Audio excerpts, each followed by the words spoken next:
વેદ વેદાંત ઘોષિશ્ચ ગીતા પાઠે મુહુર્મુહુ. વેદોનું અધ્યયન કર્યું અને ગીતાજીના પાઠ કર્યા. અને જેવા ગીતાજીના પાઠ વેદોનું અધ્યયન થયું ને, જ્ઞાન અને વૈરાગ્ય જાગૃત થયા, આળસ મરડી અને ફરી પાછા સૂઈ ગયા. આશ્ચર્ય થયું, હાહાકાર થયો, આવું કેમ થયું? અને ત્યારે આકાશવાણી થઈ કે હે નારદજી, સત્કર્મણી કૃતે તસ્મિન સનિદ્રા વૃદ્ધતાનયો. જો આ બંને બાળકોનું વૃદ્ધાપણું જવા દેવું હોય, નિદ્રામાંથી એને જગાડવા હોય, તો પછી કઈક સત્કર્મ કરો. હવે નારદજી વિચાર કરવા લાગ્યા કે વેદનું અધ્યયન કર્યું મોટામાં મોટું સત્કર્મ છે. પુરાણોની રચના થઈ છે, વેદોમાંથી તો થઈ છે.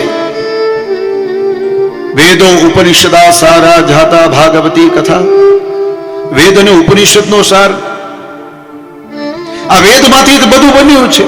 તો વેદનું અધ્યયન કરી લીધું તો એ સત્કર્મ કહેવાય. ગીતાજીના પાઠ કરી લીધા તો એ સત્કર્મ કહેવાય.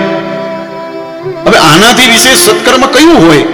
નારદજી વિચાર કરવા લાગ્યા, ઉભા થયા, ભક્તિ મહારાણીને કહ્યું કે હું અત્યારે અહીંથી જાઉં છું, પણ કયું સત્કર્મ કરવું એ શોધીશ અને જ્ઞાન અને વૈરાગ્યને જાગૃત કરીશ. સનત કુમારોને કહે છે કે આ કયું સત્કર્મ છે? વિચાર કરતો કરતો એ વૃંદાવનમાંથી એ યમુનાજીના કિનારેથી હું નીકળો અને ફરતો ફરતો આ બદ્રી વિશાળ ક્ષેત્રમાં આવ્યો છે. હવે વિચાર કરો, ક્યાં વૃંદાવન અને ક્યાં બદ્રી વિશાળ ક્ષેત્ર. ફરતા ફરતા ત્યાં સુધી પહોંચી ગયા અને ત્યાં સનત કુમારોને વાત કરી. અને ત્યારે સનત કુમારોએ કહ્યું કે મામ ચિંતા કુરુદે વર્ષે હર્ષમ ચિત્તે સમાવહ. તમે ચિંતા ન કરો નારદજી, એનો ઉપાય અમે તમને કહેશું. કયો ઉપાય?